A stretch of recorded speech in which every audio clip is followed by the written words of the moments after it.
ये जो कलेक्टिव है, इस कलेक्टिव में थर्ड पार्टी है और शायद आपके डिवाइन मास्कुलाइन आपके साथ बहुत टाइम से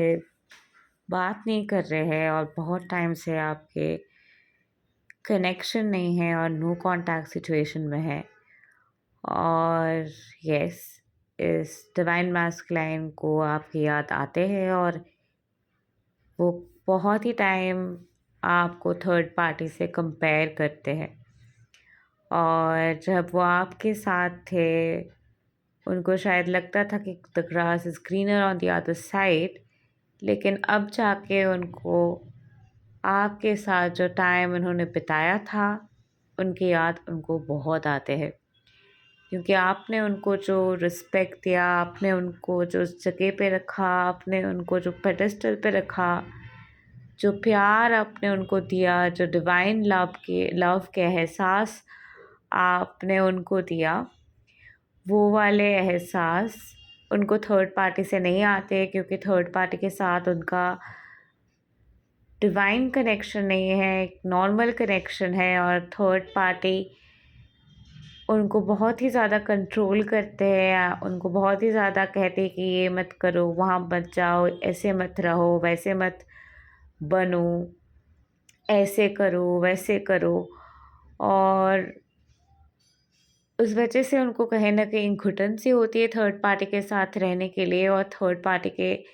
साथ उनको मज़ा भी नहीं आते, क्योंकि थर्ड पार्टी कहीं न कहीं उनको बहुत ज़्यादा रिस्ट्रिक्ट करती है कि ये तुम्हारे रिस्ट्रिक्शंस है, तुम ये कर सकते हो, वो नहीं कर सकते हो। और आपके साथ जो है वो बहुत ही ज़्यादा फ्री रह सकते हैं, उतने रूल्स नहीं हैं, उतने स्ट्रिक्टनेस के साथ आपके साथ रहने के लिए उनको रहना नहीं पड़ेगा। और इसलिए कहीं न कहीं वो आपके तरफ पुल होते जा रहे हैं।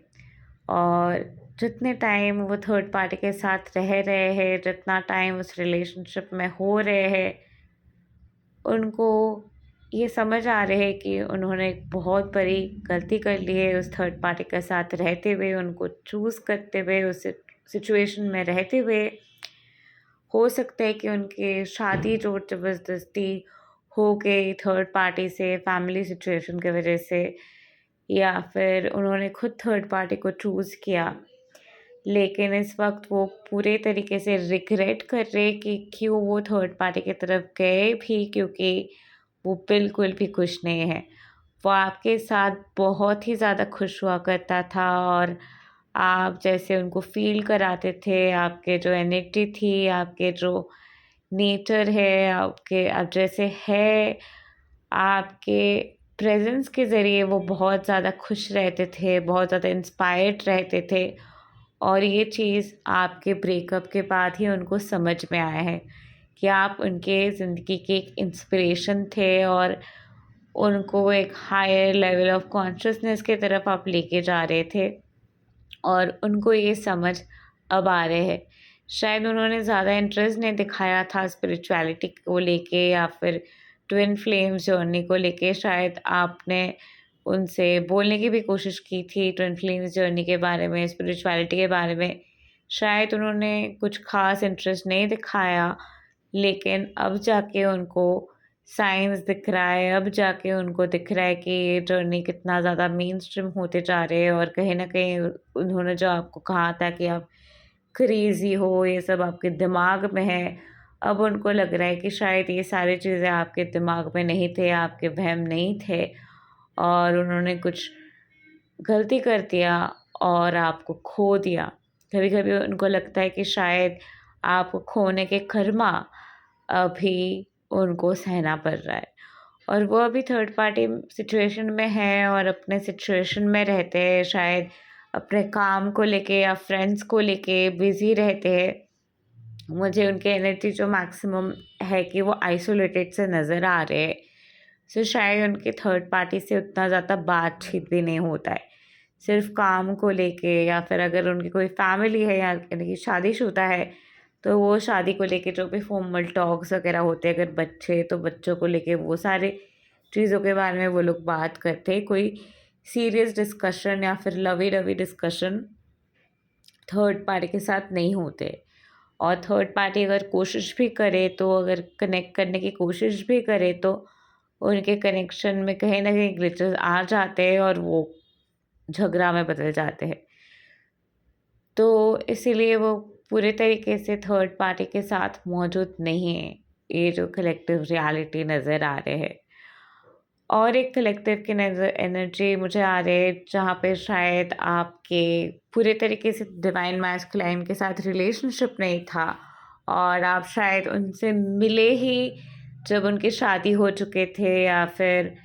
थर्ड पार्टी ऑलरेडी उनके साथ रिलेशनशिप में थे।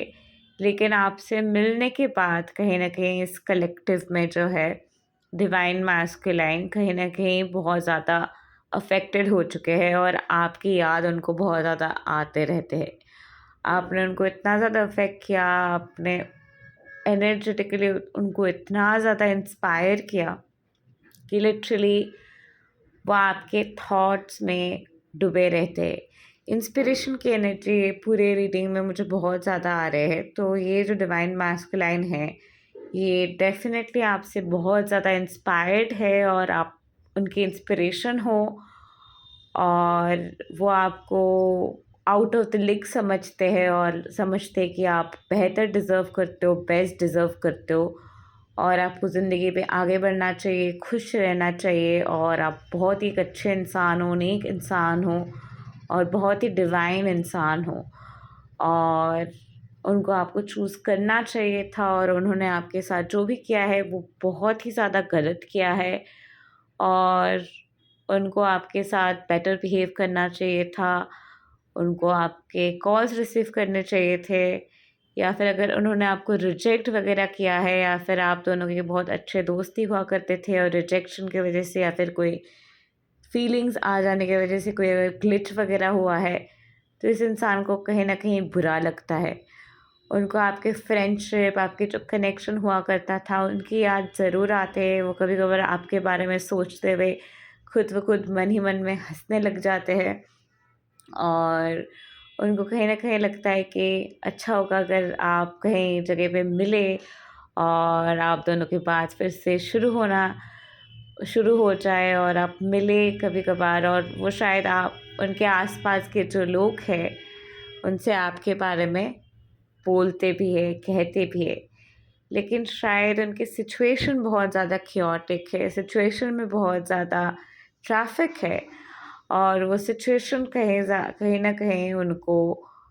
उस सिचुएशन में स्टक अप करके रख रहे हैं क्योंकि एक हो सकता है कि शादी तैयार हो चुके हैं उनके लाइक फाइनल हो चुके हैं या फिर उनके अभी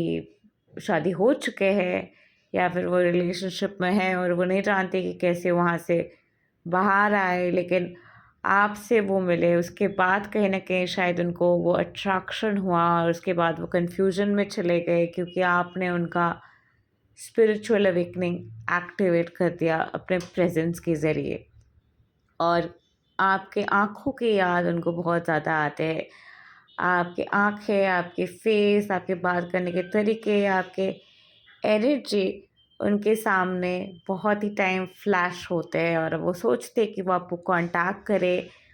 बहुत टाइम होते भी है कि वो अपने फ़ोन को लेके सोच रहे कि आपको मैसेज डाले या नहीं और हो सकता है कि इस कलेक्टिव में आपको इस इंसान से जो भी इंसान से आप रिलेट कर पाए हैं ये पूरी रीडिंग में जो भी सिचुएशन आपके सिचुएशन के साथ सबसे ज़्यादा रेजोनेट करते हैं क्योंकि एक कलेक्टिव ग्रुप रीडिंग है जो भी आपके साथ ज़्यादा से ज़्यादा रेजोनेट कर रहे हैं उस इंसान के साथ आपका कांटेक्ट होने के चांसेस है या तो कांटेक्ट होने के चांसेस है या फिर आप शायद ड्रीम में देख सकते हैं उनके फीलिंग आपको याद आ सकते हैं बहुत ज़्यादा और ये इंसान ज़रूर आपके बारे में सोच रहे हैं और इंसान थर्ड पार्टी के साथ होते हुए भी खुश नहीं है और पूरे तरीके से है नहीं क्योंकि आपके साथ जो कनेक्शन है उनके सोल कनेक्शन एक डीप लेवल कनेक्शन है और आप जिस डेप्थ के साथ उनके साथ कनेक्ट कर सकते हो उस डेप्थ के साथ कोई भी उनके साथ कनेक्ट नहीं कर पाते हैं और कहीं ना कहीं ये इंसान आप ही को हर जगह पे ढूंढ रहे हैं और इंसान के ईगो डेथ की भी एनर्जी नज़र आ रही है, शायद हो चुके हैं, और ये इंसान एक ट्रांजिशन से गुजर रहे हैं अपने स्पिरिचुअल अवेकनिंग के तरफ, dark night of the soul से शायद गुजर रहे हैं, और बहुत ही ज़्यादा आइसोलेशन में रहना भी पसंद करते हैं। और ये इंसान ट्रांसफॉर्म कर रहे हैं, मेटामॉर्फोज कर रहे हैं मटीरियल रियान को, लव एंड लाइफ।